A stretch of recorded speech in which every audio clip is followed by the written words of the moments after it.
agaasimaha hay'adda Taakulo Maxamed Ducaale xubno deeq bixiyaal oo ka socday Czech Republic Diplomatic Cooperation oo ay hogaaminayso Mrs Katrina Manova ayaa xadhiga ka jiray iskuul ku yaala tuulada Bocol oo ka tirsan degmada Ceelafweyn ee gobolka Sanaag. Iskuulkan oo ka kooban laba fasal iyo office fulintiisa iyo dhaqaalihiisa bay iska kaashadeen hay'adda Taakulo iyo Czech Republic Diplomatic Cooperation. Xadhiga jarkan oo ay ka soo qayb galeen maamulka degmada Ceelafweyn oo hogaaminaya maayirka degmada Ceelafweyn Maxamed Aadan Digaale xildhibaano waayeel waxgarad iyo waliba xildhibaan golaha baarlamaan Cumar Jaamac Faarax iyo marti sharaf kale oo aad u tiro badan. ugu horreyn waxaa halkaasi ka hadlay agaasimaha hay'adda Taakulo xubno deeq bixiyaal iyo xildhibaan Cumar Jaamac Faarax oo ka tirsan baarlamaanka Soomaaliland. maanta oo bishu tahay 22 bishii tobnaad 2021 waxaynu joognaa tuulada Bocolo si loo furo iskuul dugsiga hoose oo hay'adda Taakulo ka dhistay Bocolo oo ay ku caawisay Czech Republic Development Fund xafiiskeeda Operational Development Fund Addis Ababa. maanta halkan waxaa nala jooga madaxa waaxda developmentka horumarinta Mrs Catherine iyo Mrs Biswet oo nagala soo qayb galay furitaanka xafladda iskuulka Bocolo soona kormeerayay iskuul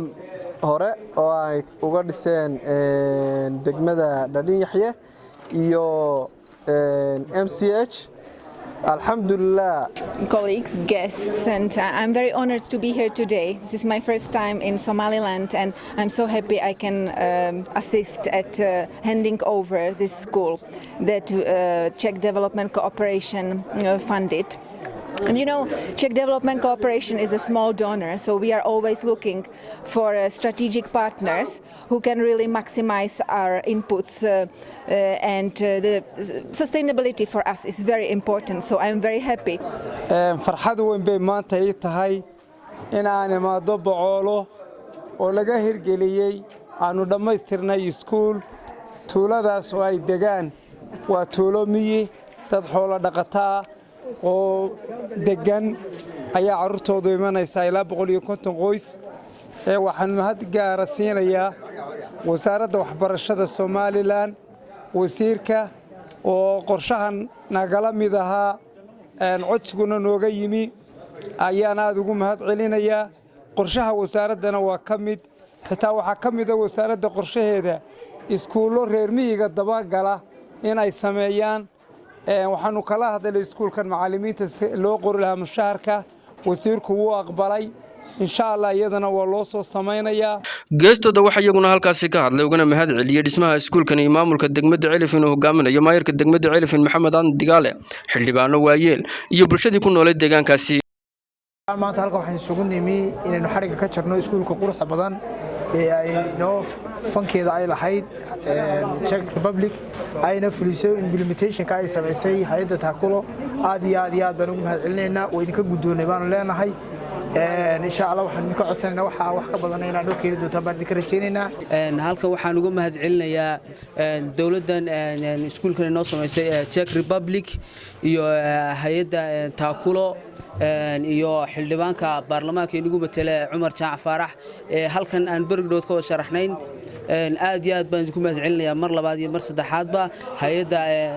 Taakulo iyo dawladdan sameysay iskuulkaba Czech Republic. waxaanu mahad celinaynaa dawladda Czech Republic iyo hay'adda Taakulo iyo xildhibaanka baarlamaanka Cumar Jaamac Faarax oo ballanqaadkii ka dhabeeyay iyo Taakulo oo codsigii deegaanka iyo wasaaradda waxbarashada fuliyay oo soo helay iskuulkan fankiisa iskuulkan waan ku shaqayn doonaa insha Allah waan idinka mahad celinaynaa mustaqbalkana wixii aad mar walba nagala qaban kartaan waan soo dhaweynaynaa ee aad noo kordhinaysaan haddii Ilaahay yiraahdo. Family member of the community that will benefit largely from the school. We want to thank Taakulo and we want to thank the development fund in Czech Republic. waxaan u mahadnaqayaa hay'adda iskuulka noo dhistay ku hadlaya magaca beesha Bocolood iskuulkan loo dhisay oo ah dad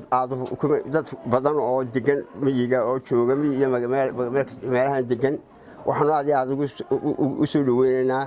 oo ugu faraxsanahay oo ugu mahadnaqaynaa sida fiican iskuulkan loogu dhisay in lagu caawiyay.